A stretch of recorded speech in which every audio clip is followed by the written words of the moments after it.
Hello students, welcome back to the online class.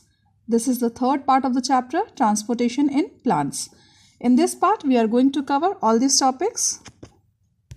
First of all, absorption of water and minerals by the root, then path of absorbed water, then mechanism of water absorption, then ascent of sap, and lastly mechanism of ascent of sap. Okay, so let's begin.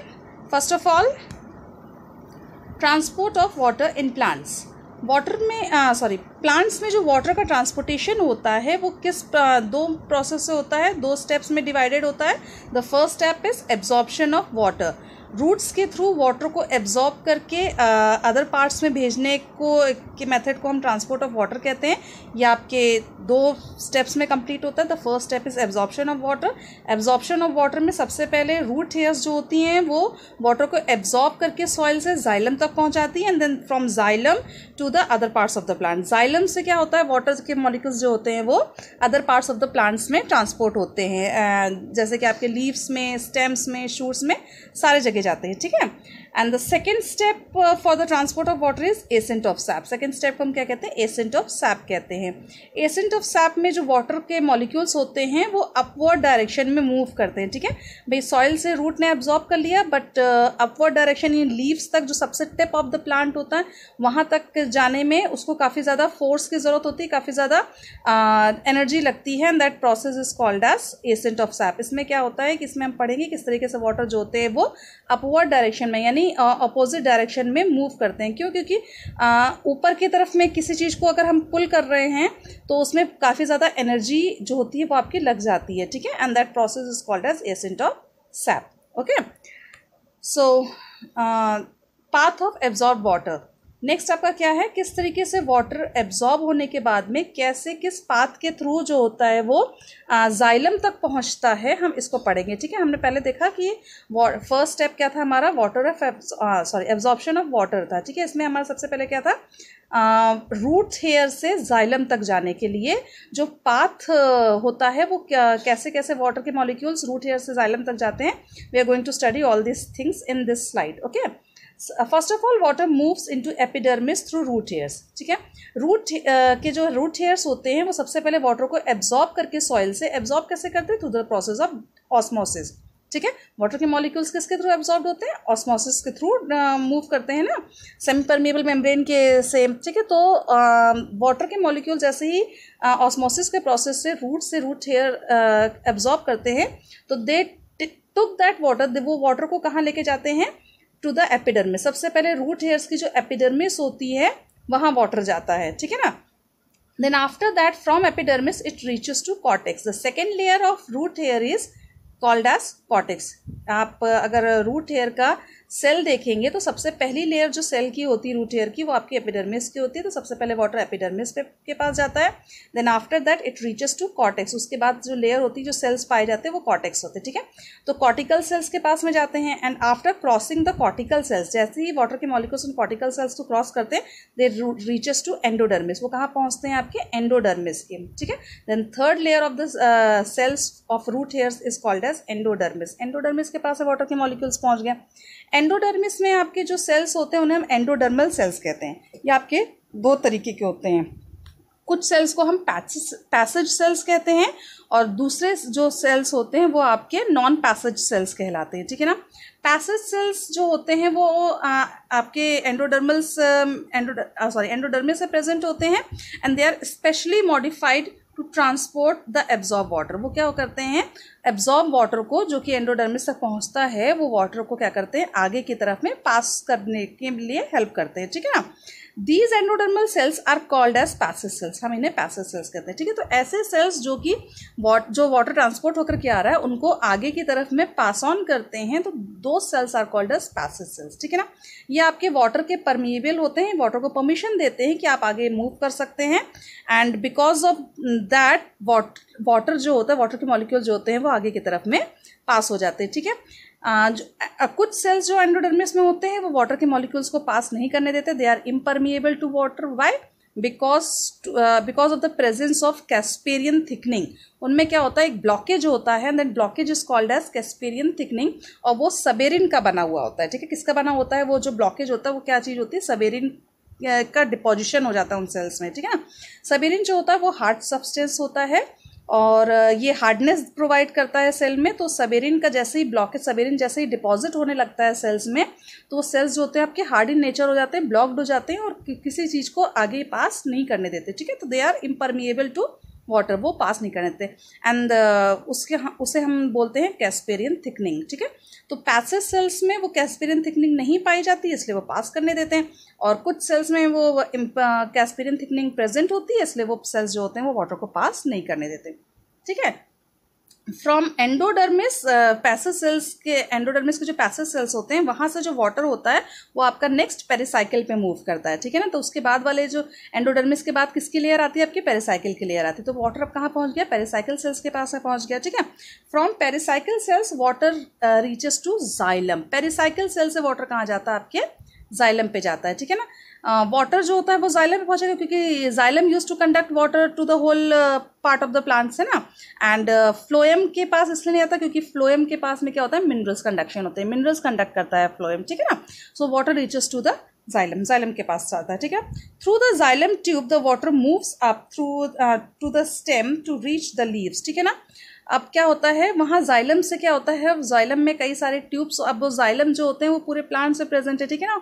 जाइलम्स क्या होते हैं, पूरे plant में अपनी एक tube या आप कह सकते हैं पाइप, जो पाइप जैसे जाइलम्स जो होते हैं वो पूरी ट्यूब्स पूरे प्लांट में जाइलम के फैले होते हैं, और वो क्या करते हैं, वो स्टेम से होते हुए लीव्स तक में वाटर को पहुँचाने में हेल्प करते हैं, okay. The water movement from one cell to another is brought about by turgor pressure. अब एक सेल से दूसरे सेल में जो वाटर का ट्रांसपोर्टेशन हो रहा है, जैसे कि आपका सबसे पहले कहाँ गया, एपिडर्मिस में गया, देन कॉर्टिकल सेल्स में गया, देन देन एंडोडर्मिस में, then pericycle and then xylem, and xylem से then again cell to cell water जो हो रहा है वो ऊपर की तरफ में मूव कर रहा है। That is due to the turgor pressure. वो क्यों होता है, टर्गर प्रेशर के कारण में। टर्गर प्रेशर आपको मैंने इससे पहले वाली वीडियो में मैंने आपको बताया टर्गर प्रेशर क्या होता है। जब सेल्स जो होते हैं वो वाटर एब्जॉर्ब करके फूल जाते हैं, स्वेल्ड अप हो जाते हैं, तो उनमें एक प्रेशर डेवलप होता है, and that pressure is called as turgor pressure. उसे हम क्या कहते हैं, टर्गर प्रेशर कहते हैं, ठीक है। तो the movement of water molecules from one cell to another is brought about by turgor pressure. ये किससे होता है, टर्गर प्रेशर के थ्रू होता है, ठीक है।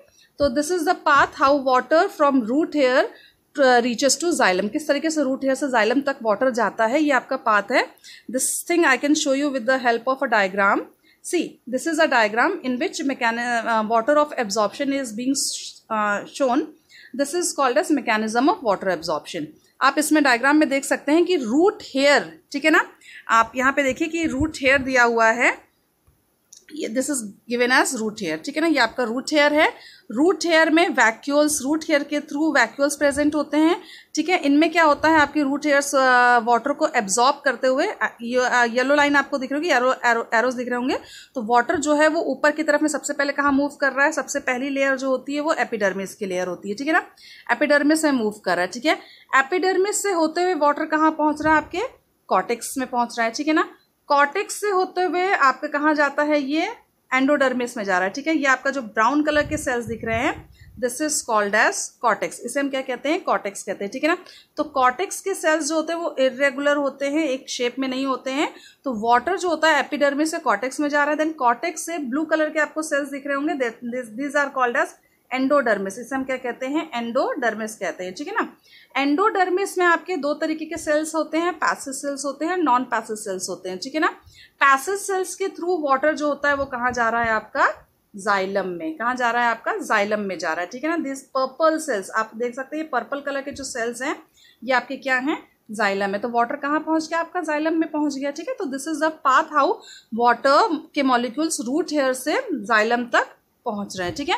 एंड दिस होल प्रोसेस, ये जो ट्रांसपोर्टेशन है वाटर का रूट हेयर से जाइलम तक में, this is called as active transport, sorry passive transport, जिसे हम क्या कहते हैं, पैसिव ट्रांसपोर्ट, ठीक है। So the passage of water molecules from root hairs to the xylem is known as passive transport passive transport of water, ठीक है ना, इसे हम क्या कहते हैं, पैसिव ट्रांसपोर्ट, ठीक है।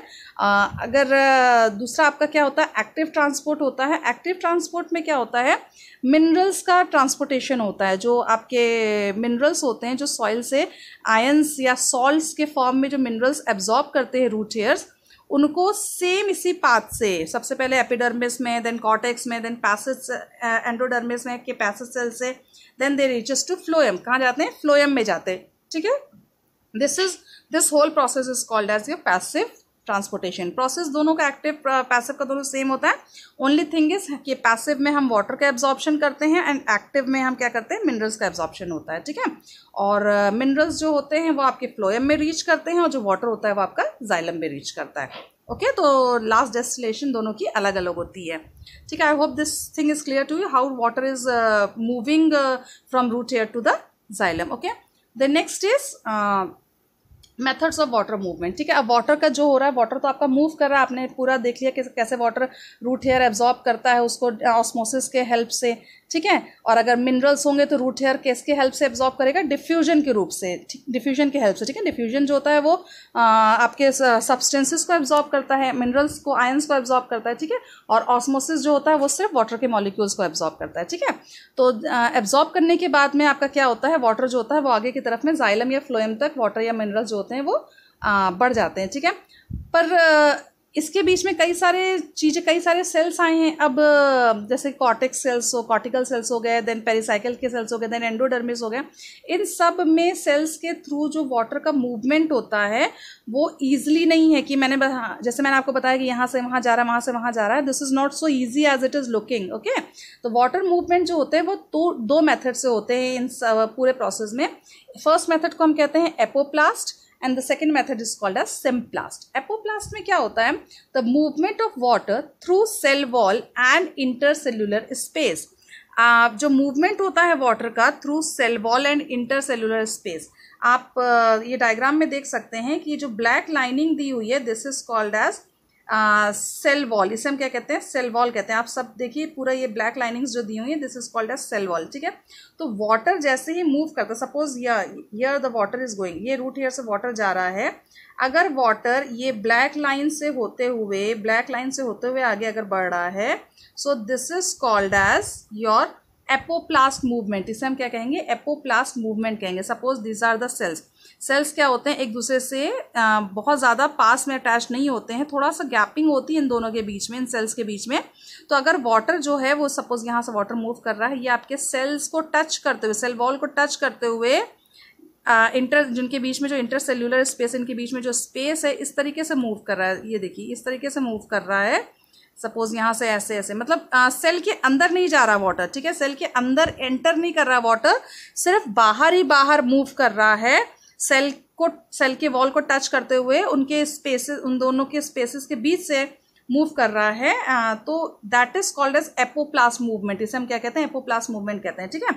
And the second one is symplast. If water moves through the cell, अगर वाटर एक सेल से फिर दूसरे सेल पे, फिर then third cell, then fourth cell के अंदर एंटर करके आगे की तरफ में जाइलम तक पहुंच रहा है, that movement of water is called as symplast. इसे हम क्या कहते हैं, सिम्प्लास्ट कहते हैं, ठीक है।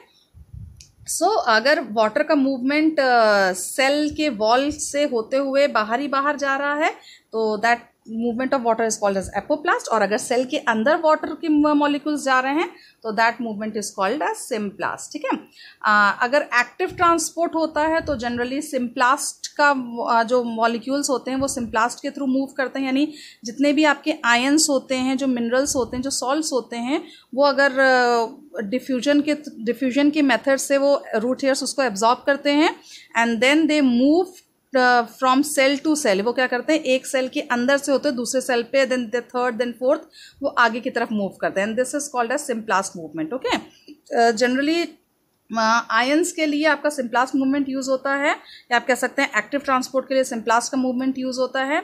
And for water molecules generally apoplast का मूवमेंट यूज होता है, या आप कह सकते हैं कि एक्टिव ट्रांसपोर्ट के लिए, पैसिव ट्रांसपोर्ट के लिए आपका एपोप्लास्ट का मूवमेंट, एपोप्लास्ट मेथड जो होता है वाटर के मूवमेंट के लिए वो यूज होता है, ठीक है।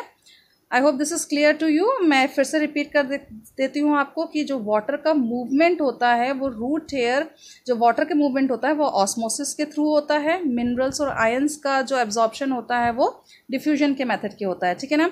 देन वो जो मूव करते हैं वाटर के मॉलिक्यूल्स, वो अगर सेल टू सेल, अगर सेल के अंदर से मूव कर रहे हैं तो that movement is called as symplast, और अगर सेल के बाहर ही बाहर वो जा रहे हैं तो that movement is called apoplast. Okay, अगर मिनरल्स एब्जॉर्ब हो रहे हैं, रूट हेयर्स एब्जॉर्ब कर रही है, और अगर सेल टू सेल जा रही हैं तो वो सिम्प्लास्ट होगा, और अगर सेल के बाहर जा रही हैं तो वो एपोप्लास्ट होगा, ठीक है। मूव कैसे करते हैं? रूट हेयर से पहले एपिडर्मिस में जाते हैं, एपिडर्मिस से देन वो जाते हैं आपके कहाँ पे, कॉर्टिकल सेल्स में, देन कॉर्टिकल सेल्स से आपके एंडोडर्मिस में। एंडोडर्मिस में जो होता है वो आपका पैसेज सेल्स के थ्रू होते हुए they goes to pericycle, and then water है तो जाइलम तक, और अगर मिनरल्स है तो फ्लोएम तक। Okay, I hope this is all clear to you कैसे वाटर मूव कर रहा है। So this is all about, this was all about absorption of water, and now हम सेकेंड स्टेप में पहुंचते हैं एसेंट ऑफ सैप में।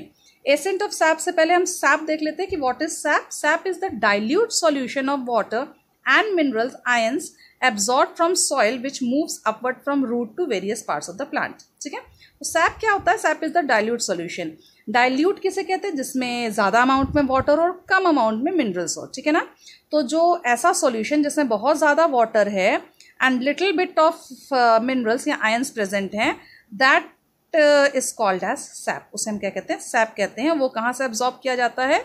सॉइल से एब्जॉर्ब किया जाता है, यानी सॉइल से वाटर के फॉर्म में थोड़ा बहुत मिनरल उसमें मिला करके हम उसको एब्जॉर्ब करते हैं, which moves upward from root to various parts of the plant, जो कि रूट से होते हुए पूरे प्लांट्स की बॉडी में सर्कुलेट होता है, ठीक है। तो जो सॉल्यूशन है which is dilute in nature is called as sap. उसे हम क्या कहते हैं?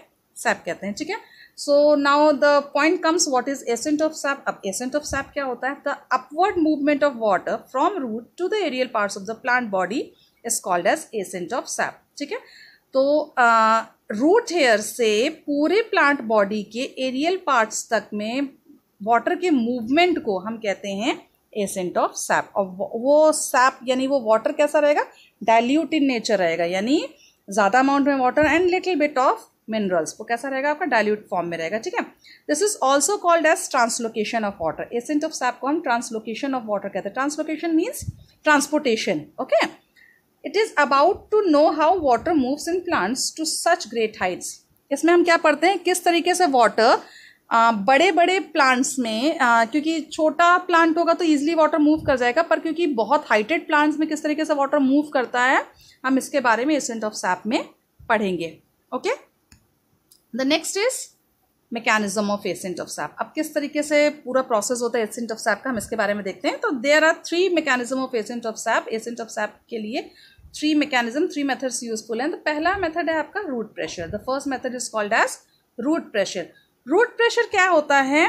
जब रूट्स में जो प्रेशर डेवलप होता है उस प्रेशर को हम कहते हैं रूट प्रेशर। ये रूट प्रेशर डेवलप क्यों होता है?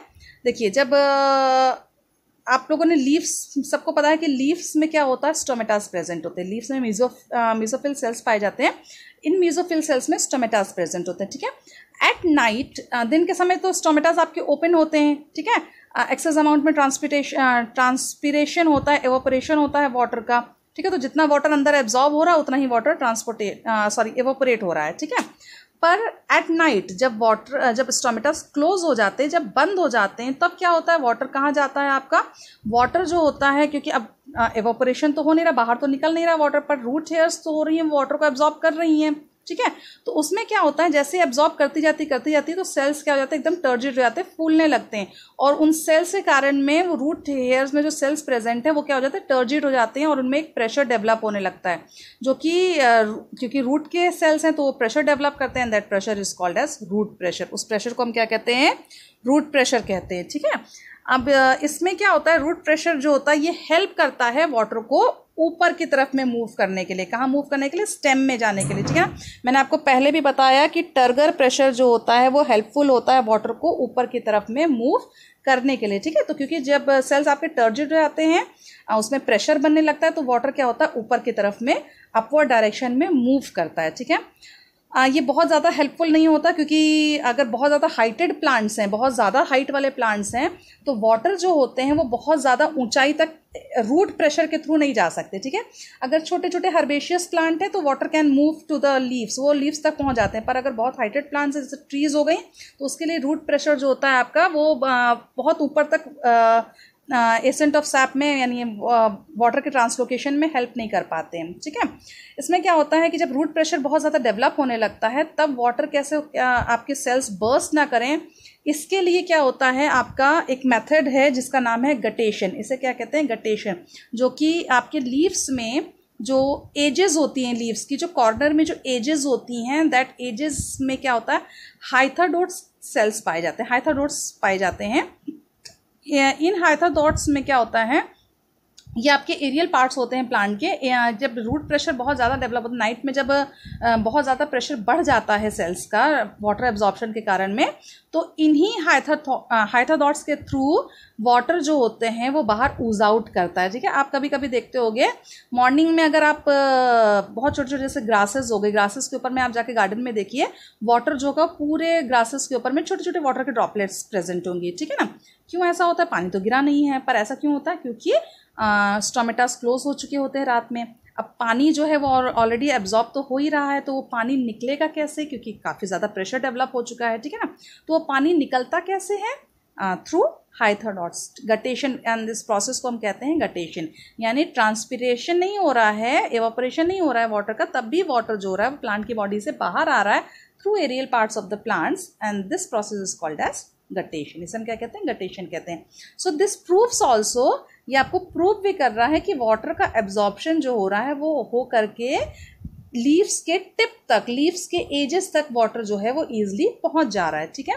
पर अगर बहुत ज़्यादा हाइटेड प्लांट्स होंगे तो उसमें ये गटेशन का प्रोसेस नहीं हो पाएगा, क्योंकि वाटर जो है रूट प्रेशर के थ्रू बहुत ही छोटे छोटे प्लांट्स में उनके लीव्स तक पहुंच सकता है, ठीक है।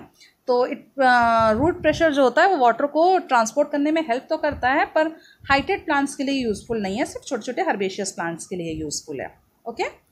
The next mechanism is transpiration pull. Next क्या होता है आपका, ट्रांसपिरेशन पुल। जैसे मैंने आपको बताया कि स्टोमेटास जो होते हैं वो ट्रांसपिरेशन में वाटर के एवापोरेशन में हेल्प करते हैं, बहुत इंपॉर्टेंट रोल प्ले करते हैं, ठीक है ना। स्टोमेटास जो होते हैं वो आपके उनके जो आपके किडनी शेप के होते हैं, बीन शेप के होते हैं, ठीक है। जो किडनी शेप के सेल्स होते हैं उन्हें हम कहते हैं, उन्हें हम स्टोमेटास कहते हैं। ये क्या, इनके बाहर की तरफ में जो होते हैं वो कुछ फ्लावर, एक सेल्स की लेयरिंग होती है, वो सेल्स को हम सब्सिडरी सेल्स कहते हैं, ठीक है ना। और जो आपके जो किडनी शेप के बीच का जो गैप होता है, जब ओपन होता है स्टोमेटा, तो दोनों के बीच का एक गैप आता है, दो किडनीज के बीच,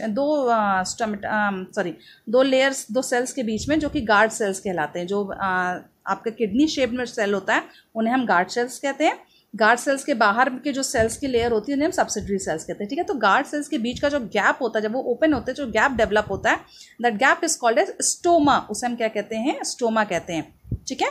आई रिपीट अगेन, आपके जो स्टोमेटास होते हैं वो गार्ड सेल्स के बने हुए होते हैं, जो कि बीन शेप्ड होते हैं। इनके चारों तरफ में सब्सिडरी सेल्स प्रेजेंट होती हैं। जब ये स्टोमेटास आपके ओपन होते हैं तो जो दोनों गार्ड सेल्स के बीच में जो गैप डेवलप होता है, that gap is called as stoma. उसे हम क्या कहते हैं, स्टोमा कहते हैं। वहीं से आपका वाटर के मॉलिक्यूल्स क्या करते हैं, बाहर की तरफ में एवापोरेट होते हैं, ठीक है। अब इनमें क्या होता है, आपके इन्हीं गार्ड सेल्स में क्लोरोप्लास्ट भी प्रेजेंट होता है, ठीक है। क्लोरोप्लास्ट प्रेजेंट होता है, ठीक है। अब जैसे ही वाटर का एब्जॉर्प्शन, रूट हेयर्स जैसे ही वाटर को एब्जॉर्ब करती हैं, वो क्या करती हैं, जाइलम वेसल्स तक पहुंचाती हैं। जाइलम वेसल्स क्या करते हैं, उनको लीव्स तक पहुंचाने का काम करते हैं, और लीव्स के थ्रू स्टोमेटास वो क्या करते हैं, वाटर जो होता है वो बाहर की तरफ में आ जाता है, ठीक है। अब जैसे ही, क्योंकि जितने अमाउंट में वाटर का एब्जॉर्प्शन तो धीरे धीरे हो रहा है, क्योंकि वो एक सेल से दूसरे सेल से होते हुए ऊपर तक पहुंचता है। काफ़ी हाइटेड प्लांट्स में होता तो टाइम लेता है, ठीक है। पर एवापोरेशन जो हो रहा है वो बहुत क्विक प्रोसेस है, बहुत ज़्यादा क्विक प्रोसेस है, बहुत तेज़ी से एवापोरेशन होता है पानी का, ठीक है। तो इसके कारण क्या होता है, एक टेंशन, एक नेगेटिव प्रेशर डेवलप होता है प्लांट में या लीव्स में क्या होता है, नेगेटिव प्रेशर डेवलप होता है। ठीक है, ये नेगेटिव प्रेशर जो होता है वो हेल्प करता है ट्रांसपीरेशन के लिए। क्या करता है, ट्रांसपीरेशन पुल के लिए फोर्स करता है। ठीक है, जैसे ही लीव्स में एक्सेस अमाउंट ऑफ वाटर क्योंकि बाहर जा रहा है और धीरे धीरे वाटर जो है वो ऊपर की तरफ में बढ़ रहा है। ठीक है, तो इसके कारण में एक टेंशन, एक नेगेटिव प्रेशर डेवलप होता है जो कि ट्रांसपीरेशन पुल को डेवलप करता है। इसमें क्या होता है, वाटर के मॉलिक्यूल्स क्योंकि ट्रांसपीरेट हो रहे हैं तो वो क्या कर रहे हैं, वो एक सक्शन प्रेशर डेवलप करते हैं आपके लीव्स में, जिसके कारण वाटर के मॉलिक्यूल्स जो होते हैं वो ऊपर की तरफ में आता है। जो चेन आपके वाटर के मॉलिक्यूल्स की बन रही है ऊपर की तरफ में आने में, वो ब्रेक नहीं होती है। क्या हो रही है, वो ब्रेक नहीं हो रही है, सिर्फ थोड़ा सा ऊपर मतलब ऊपर की तरफ में उठने लगती है जल्दी जल्दी। जो कि धीरे प्रोसेस हो रहा है वो थोड़ा सा क्विक प्रोसेस में चेंज होने लगता है, धीरे धीरे जल्दी जल्दी ऊपर की तरफ में उठने लगती है। ठीक है, अब ऊपर की तरफ में उठने के लिए वाटर के मॉलिक्यूल्स में कोई मैग्नेट तो लगा नहीं कि किस तरीके से ऊपर उठ रही है। तो ये जो होता है आपका upward movement of water molecules, जो चेन डेवलप हो रही है, जो चेन बन रही है, वो चेन जो होती है वो एडिशन और कोहेशन के कारण में बनती है। ठीक है ना, जो चेन डेवलप हो रही है उसको हम क्या कहते हैं, वो आपका जो प्रोसेस होता है वो एडिशन और कोहेशन के कारण होता है। एडिशन किसे कहते हैं, it is the attraction of water molecules to the wall of the xylem. इसे क्या कहते हैं, अट्रैक्शन ऑफ वाटर। अब जैसे जाइलम की वॉल, जैसे कि आपने एक पाइप देखा है, पाइप में क्या होता है, वाटर जो होता है वो आगे की तरफ में बढ़ता है। तो ठीक है, तो पाइप की जो वॉल्स होती हैं वो क्या करते हैं, वाटर के मॉलिक्यूल्स को अपनी तरफ अट्रैक्ट करते हैं, अपनी तरफ में खींचते हैं।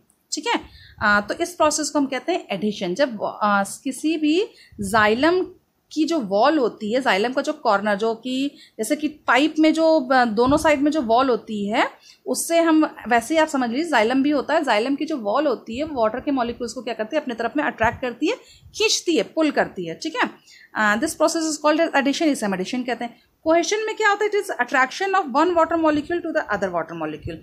अब कोहेशन में क्या होता है, जैसे पहले वाटर मॉलिक्यूल को जाइलम की वॉल ने अपनी तरफ में खींचा। ठीक है, अब इसके पीछे जो वाटर का सेकेंड मॉलिक्यूल था उसे क्या किया, फर्स्ट वाटर मॉलिक्यूल ने अपनी तरफ में खींच लिया। मैं आपको दिखाती हूँ। सपोज ये आपके वाटर के मॉलिक्यूल्स हैं। ठीक है ना, ये वाटर के मॉलिक्यूल्स हैं, ये आपके जाइलम वेसल्स है। ठीक है, अब ये आपकी ट्यूब हो गई जाइलम की। ठीक है, वाटर मॉलिक्यूल्स यहाँ पे रखे हुए हैं। जाइलम की वॉल जो है, ये आपकी जो वॉल है जाइलम की, क्या करेगी, वाटर को अपनी तरफ में खींच लेगी। तो वाटर के मॉलिक्यूल्स यहाँ पे आ गए। जो सेकेंड वाटर का मॉलिक्यूल है, जो सेकेंड नंबर पे है, वो क्या करेगा, फर्स्ट नंबर उसको अपनी तरफ में खींच लेगा। ये वाटर मॉलिक्यूल यहाँ पड़ गया। फिर सेकेंड वाटर मॉलिक्यूल क्या करेगा, थर्ड वाले को अपनी तरफ में खींच लेगा। ठीक है, देन अगेन क्या होगा, फोर्थ वाला अपनी तरफ में आएगा। इस तरीके से अब जिसके पहले वाला था वो और ऊपर की तरफ में आ जाएगा। इस तरीके से क्या होता है, वाटर के मॉलिक्यूल जो होते हैं वो एक दूसरे के साथ में अट्रैक्ट होकर के आगे की तरफ में बढ़ते जाते हैं। ठीक है, तो जाइलम के जो वॉल्स होते हैं वो वाटर के मॉलिक्यूल्स को जब अपनी तरफ में अट्रैक्ट करते हैं, पुल करते हैं, that process is called as adhesion. और जब एक वाटर मॉलिक्यूल अपने ही पीछे लगे हुए दूसरे वाटर मॉलिक्यूल को खींचता है तो that process is called as cohesion. Okay, मैं इसको एक और एग्जांपल से आपको बताना चाहूँगी। सपोज मैंने आपके क्लास के बच्चों की लाइन लगवा दी है। ठीक है, और आपको इंस्ट्रक्शन जो सबसे पहले आगे है उसको इंस्ट्रक्शन दिया गया कि जैसे ही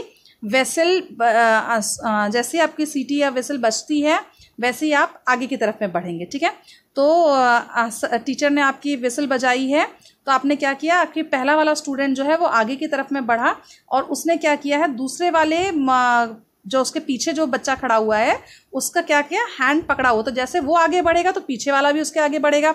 सेकंड नंबर पे जो खड़ा है उसने थर्ड नंबर का हाथ पकड़ा हो तो वो भी आगे की तरफ में खींचेगा। ठीक है, तो जितने भी स्टूडेंट्स हैं वो सब क्या है, एक दूसरे का हाथ पकड़े हुए हैं। ठीक है ना, एंड वो क्या करते हैं, जब पहला अपनी जगह से खींचेगा तो वो सब पीछे वाला भी खींचता ही चला आएगा। ठीक है ना, उसकी तरफ में। तो दैट जो हाथ से हाथ का कनेक्शन है ऐसे ही वाटर में होता है। एक वाटर का दूसरे वाटर के मॉलिक्यूल्स के साथ में हाइड्रोजन बॉन्ड के साथ में दोनों वाटर मॉलिक्यूल्स क्या होते हैं, जितने वाटर मॉलिक्यूल्स होते हैं वो एक दूसरे के साथ में किसके साथ जुड़े होते हैं, हाइड्रोजन बॉन्ड्स के साथ में जुड़े हुए होते हैं। और जैसे ही पहला वाला वाटर मॉलिक्यूल को जाइलम वेसल अपनी तरफ में अट्रैक्ट करके खींचेगा वैसे ही सारे के सारे वाटर मॉलिक्यूल्स उनकी तरफ में खींचे हुए चले आते हैं। ठीक है, so this is called as transpiration pull. तो लीव्स के ट्रांसपीरेशन के कारण में जो नेगेटिव प्रेशर, जो टेंशन डेवलप हो रही है, वो नेगेटिव प्रेशर के कारण में वाटर के मॉलिक्यूल्स जो होते हैं वो तेजी से ऊपर की तरफ में खींचते हैं। So this is called as, अब ट्रांसपिरेशन क्या कर रहा है, उसको तेजी से अपनी तरफ में पुल कर रहा है, ठीक है, तो this is called as transpiration pull. The third method of ascent of sap is capillarity. Third method को हम क्या कहते हैं, कैपिलैरिटी कहते हैं। अब आपकी जाइलम के चैनल्स में जो होते हैं कि फाइन कैपिलरी ट्यूब्स होते हैं, जो आपका जाइलम है उसमें क्या होता है, बहुत पतली पतली कैपिलरी ट्यूब्स होती हैं, जहाँ पे वाटर क्या करता है, राइज करता है automatically due to the force of surface tension, ठीक है ना। जो भी आपकी पतली पतली ट्यूब्स होती हैं जिन्हें हम कैपिलरीज कहते हैं जाइलम की, इनमें क्या होता है, एक टेंशन डेवलप होता है, एक सक्शन प्रेशर डेवलप होता है, जिसके कारण में क्या होता है, वाटर जो होता है वो ऑटोमेटिकली अपनी ऊपर की तरफ में खिंचता चला जाता है, ठीक है। इसको आप ट्रांसपिरेशन पुल से थोड़ा सा मैच कर सकते हैं।